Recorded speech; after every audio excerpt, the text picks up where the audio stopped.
Toi-même, tu ne vois pas que ce que tu me demandes là, c'est un genre et tout. Ouh! Hey people, j'espère que vous allez bien.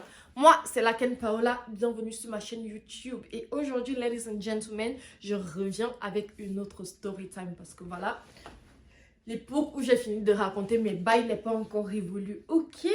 Bref, si on ne se connaît pas encore, by the way, je m'appelle Laken Paola comme je viens de le dire.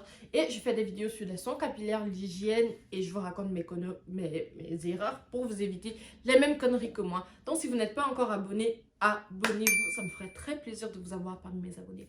Thank you. Alors, story time. L'homme de ma vie m'a quitté parce que je ne voulais pas coucher avec lui. Je vous explique comment, d'abord, en premier lieu, comment cette histoire de l'homme de ma vie... comment cette histoire de l'homme de ma vie s'est produite. Et ensuite, voilà, on va partir à la partie là où il m'a quitté. Donc, en gros, c'était après une rupture. Vous connaissez la rupture qui m'a secouée, où j'étais là en mode Seigneur. Moi, mon cœur, j'ai donné ça, on a piétiné ça. Donc, déjà que je n'aime même pas d'avoir donné mon cœur. Donc, quand je donne encore et qu'on piétine, là, rien ne va plus. J'ai dit que Seigneur, si un jour tu as les plans de mariage pour moi et que je dois me marier avec la personne là, doit seulement venir me trouver chez moi à domicile. J'ai même des preuves. Bon, je n'ai pas des preuves comme ça, mais j'ai un témoin. Quelqu'un à qui j'ai dit ça, elle a éclaté, elle a commencé à rire et tout. J'ai dit non, genre c'est bon en fait. Genre, hey, le dos est dangereux. Genre, the street is fire, it's wild. Genre, non, en fait. Donc, moi, prendre le risque vraiment d'aller rencontrer quelqu'un, non. Non, au moins, je sais que quand cette personne est de Dieu, il ne va pas briser mon cœur. C'est ce que je me disais et tout, quoi. Et donc, pour savoir qu'il est de Dieu, cette personne devra me trouver chez moi, à domicile et tout. Genre, je veux pas faire d'efforts, machin, je veux pas... Non, I want him here. C'est comme ça que je saurai qu'il est de Dieu. Et donc, j'étais grave sérieuse. Genre. Et donc, cette personne, notamment, on s'est rencontré pardon, par un ami commun et tout, tu vois. Et on a commencé à papoter, mais il n'était jamais venu chez moi, je précise, jamais. Donc, on a commencé à papoter, machin, parler au téléphone, etc., etc. Le feeling passait très bien entre nous. On arrivait à communiquer facilement, à rigoler et tout. Et donc, à un moment donné, on est sorti se balader. Et voilà, c'était pas un... J'ai envie de dire c'était un date, mais vraiment très chill. Rien de quoi. Et voilà. Le temps est passé, on continuait à parler, et je ne sais pas comment on en est arrivé là, mais le mec a réussi à trouver mon adresse tout seul. Normalement, c'est dangereux et tout, mais comme moi, j'étais dans mon état d'esprit de Seigneur, la personne que je vais épouser doit venir chez moi. Donc, quelque part, je me disais, c'est dangereux, mais c'est divin. Et si vous voyez le truc et tout. Et je sais plus ce qu'il voulait. Ah, je sais qu'il travaillait aux alentours de là où je vis et tout. Et à un moment donné, il me disait que peut-être pendant sa pause et tout, il veut venir. Il me demandait mon adresse, si je suis à la maison, etc. Et je lui disais genre non, en fait, non. Et je sais pas comment on a fait pour en arriver là. On a commencé à parler de ça. Et le mec a traqué mon adresse. I was like, nigga, who does that? Like, c'est pas normal quoi. Mais quelque part dans ma tête je me disais c'est un signe de Dieu. Et donc le mec il a commencé à traquer mon adresse machin. Il me disait ah tu vis là-bas, il y a ceci machin. Après au téléphone comme ça ding ding ding ding, il a atterri devant ma porte et tout. J'ai ouvert la porte, j'étais choquée. J'étais grave choquée et tout quoi. Éviter les mêmes conneries que moi.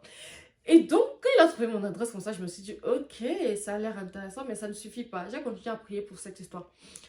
Et voilà, à un moment donné, à un moment donné, on était là, on continuait la relation et tout. Le mec, voilà, vu qu'il était déjà venu chez moi de toute façon, donc même pas de temps en temps, une fois j'ai cuisiné pour lui parce qu'il avait un plat spécial qu'il voulait. Et il a rationné pour ça, il a bien rationné pour ça d'ailleurs. Donc, mon frère, sachant que je n'avais jamais goûté l'argent d'un homme dont il me disait que ben, c'est bon. Alors, c'est bon, en fait. C'est ça, c'est un autre goût. C'est bien quand tu travailles ta part, mais celui que lui donne là, it tastes different. C'est croustillant, mais elle est bonne comme ça. Donc, traîner ensemble, machin. On était pas vraiment, on s'était pas dit genre vraiment, on est en couple et tout. On se côtoyait et tout. Et à un moment donné, je lui ai fait part de mes convictions parce que ça, c'était le deuxième point le plus important pour moi. Je lui ai dit, écoute, histoire de sexe là, j'aimerais quand même attendre, tu vois. Je vais pas me mettre à coucher avec toi tout de suite, machin, nanani. J'aimerais qu'on attende, qu'on apprenne à se connaître. Peut-être la manière dont j'ai dit ça, il a mal pris et tout. Ou bien il n'a pas bien compris. Mais après, j'ai même dit ça de quelle manière, mon frère. Je lui ai dit que j'aimerais attendre. Et lui, il n'était pas très d'accord parce qu'il me disait, ah oui, franchement, quand il sort avec une fille, il veut savoir, il veut savourer ce moment-là, c'est monté, c'est descendu et tout. Et dit, gars, c'est vrai que tu as trouvé mon adresse tout seul, mais I know what I know. Genre, I know what I know. Je sais ce que je sais en fait. Et quand quelque chose est de Dieu, quand quelqu'un est de Dieu, gars, il y a des choses que c'est évident, tu vois.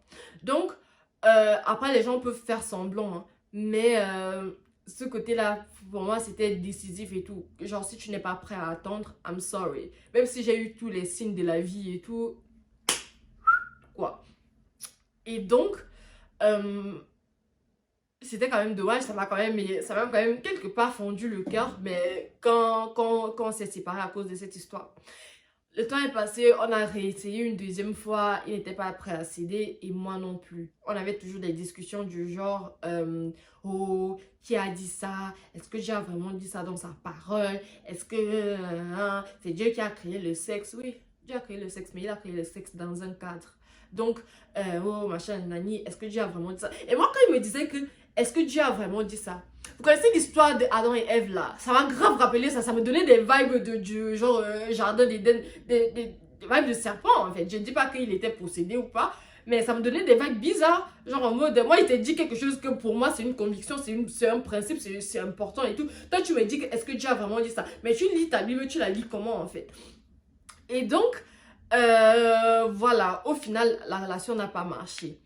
La relation qu'on n'avait même pas encore commencé n'a pas marché parce que c'était genre point blank period. Pour moi, c'était clair que je ne veux pas faire partie. Un truc que cette histoire m'a appris, c'est que vraiment, pour commencer, si ça ne vient pas de Dieu, ça n'en vaut pas la peine en fait. Genre, donc, ça n'en vaut pas la peine. Si tu sais déjà que tu dois briser ou compromettre une partie de toi, quelque chose qui est important pour toi, ça peut ne pas être le sexe, mais ça peut être quelque chose que tu sais que dans ta vie de tous les jours et tout, tu ne veux pas faire ou que tu n'aimerais pas vivre comme ça et que tu dois franchir cette barrière-là pour plaire à cette personne. Moi, j'ai décidé que je n'allais plus faire partie de ça et tout parce que it's not worth it. It's not worth it. Et quelque part en moi, je savais aussi que cette personne qui sortait à peine d'une relation et tout. Donc, mon frère, je ne voulais pas être un lot de consolation pour quelqu'un, genre. Je voulais pas... Non. Je savais ce que je veux. Je sais où je veux aller dans mes relations et tout. Et les choses de entertainment et tout, on va se voir les plans C et tout pour... Non.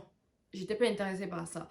Et le fait de ne pas coucher avec lui, de ne pas commencer à coucher avec lui tout de suite et tout, c'était genre, Dieu m'a grave épargné de ça. Parce que déjà, dès que tu te mets nu avec quelqu'un, tu commences à avoir des sentiments que un genre, ça toi tu ne sais pas d'où ça sort et tout, mais subitement, même si tu n'aimes pas la personne, tu es attaché à la personne. Je me suis dit non, pardon.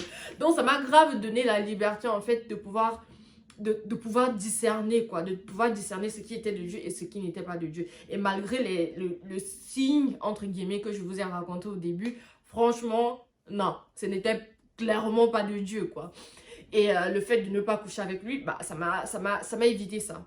Ça m'a permis de discerner ça. Et le point le plus important, la chose que j'ai vraiment compris avec le temps par rapport à mes relations, mes déceptions amoureuses et tout, c'était genre, parce que je me disais aussi, gars, Seigneur, toi-même, tu ne vois pas que ce que tu me demandes là, c'est un genre et tout. Genre, frère, like, je suis humaine et tout, j'ai des besoins, machin, c'est monté, c'est descendu. Et vraiment, dans cette génération, où vas-tu trouver quelqu'un qui est prêt à attendre, qui ne veut pas coucher avec toi tout de suite, etc. et tout. Mais je me suis rendu compte en fait que c'est ça le truc. C'est ça le truc. Ça dépend. Je ne veux pas sortir avec n'importe qui. Je ne veux pas finir ma vie avec n'importe qui, en fait. Je veux, par la grâce de Dieu, quelqu'un que Dieu a pour moi. Et donc, ça fait que si cette personne n'est pas prête à attendre, ça veut dire qu'il n'est pas de Dieu. Et je préfère même que la personne soit honnête. Parce qu'un truc que je peux dire à ce garçon, c'est qu'il était vraiment honnête. Et je lui remercie pour ça, au lieu de faire semblant et tout. Et je me suis rendu compte aussi que Dieu veut la crème, de la crème, de la crème pour moi. Trop souvent, j'étais prête à me contenter des miettes, des bêtises, du minimum que quelqu'un peut me donner. Alors que Dieu, en fait, son standard pour moi, pour ma vie, c'est là, quoi. Et que parfois, il faut apprendre à éprouver. Comme, je pense même que c'est biblique. Il faut apprendre à éprouver les esprits des gens pour pouvoir discerner, en fait, qui vient de Dieu et qui ne vient pas de Dieu. Parce qu'il y a certaines choses que parfois tu veux te donner à ça, alors que Dieu, Dieu n'est pas dans ça et tout. Dieu veut la crème de la crème pour moi. Et je suis convaincue en fait que c'est aussi le cas pour toi. J'ai beaucoup parlé. J'espère que cette story time t'a plu. Si c'est le cas, n'oublie pas de liker, partager et surtout abonne-toi et active la cloche de notification pour ne manquer aucune prochaine vidéo. Je me réjouis de te revoir sur cette chaîne et until next time, stay blessed. Mouah.